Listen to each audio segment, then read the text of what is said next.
ላችሁ ወንድሞችና እህቶች ዛሬም አጭር መልእክት ይዤላችሁ መጥቻለሁ። አጭር ጥያቄ ነው፣ ተግባራዊ ምላሽ ይፈልጋል። ምን ነው ተጨካከን ነው የሚለው። ዲናችን በመተዛዘን ላይ ነው የተመሰረተው።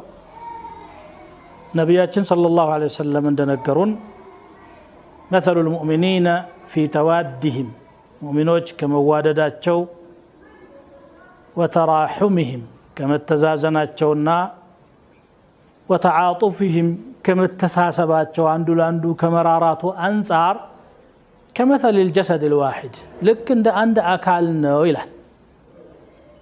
በጣም ደግሞ መተዛዘን የሚገባው ቤተሰብ የሆነ አካል ነው። ዝምድና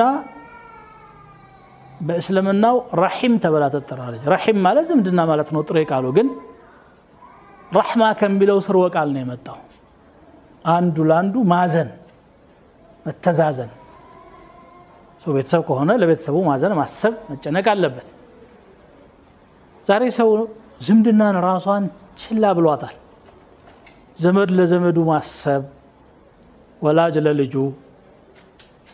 ለልጁ በተፈጥሮ ያስባል ይገደዳልም። ረህማ አብሮ ነው የተፈጠረው፣ አለዛ ጨቅላ ህፃናት አያድጉም ነበር።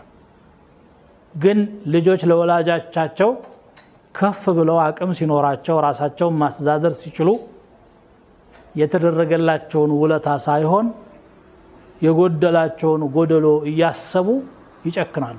በተለይ ራሳቸውን ጥለው አቅማቸው ደክሞ ራስን ማገዝ የማይችሉበት ደረጃ ሲደርሱ ንግግራቸውንም ጭምር በንቀት መመልከት ይጀምራል።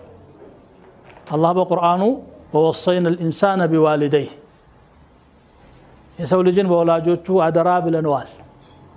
ኢህሳናን በጎ እንዲውልላቸው።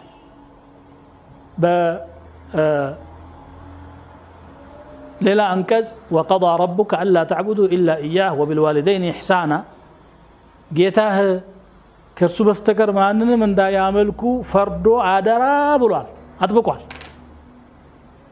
إما يبلغن عندك الكبر أحدهما أو كلاهما ከሁለት አንዳቸው ወይም ሁለታቸውም አንተ አጠገብ ያሉ እርጅና ደረጃ ከደረሱ فلا تقل لهما اف እፎይ አትበላቸው። የሽማግሌ ደግሞ ከባድ ነገር ነው። ባይ አንተ እኮ አይገባህም ዘመኑ እንዲህ አይደለም ብሎ የሚናገር በድፍረት አለ። እንኳን መናገር ቀርቶ ድምጿን እንኳን ነው ያስጠነቀቀ ያለው አላህ። ኡፍን አትበል።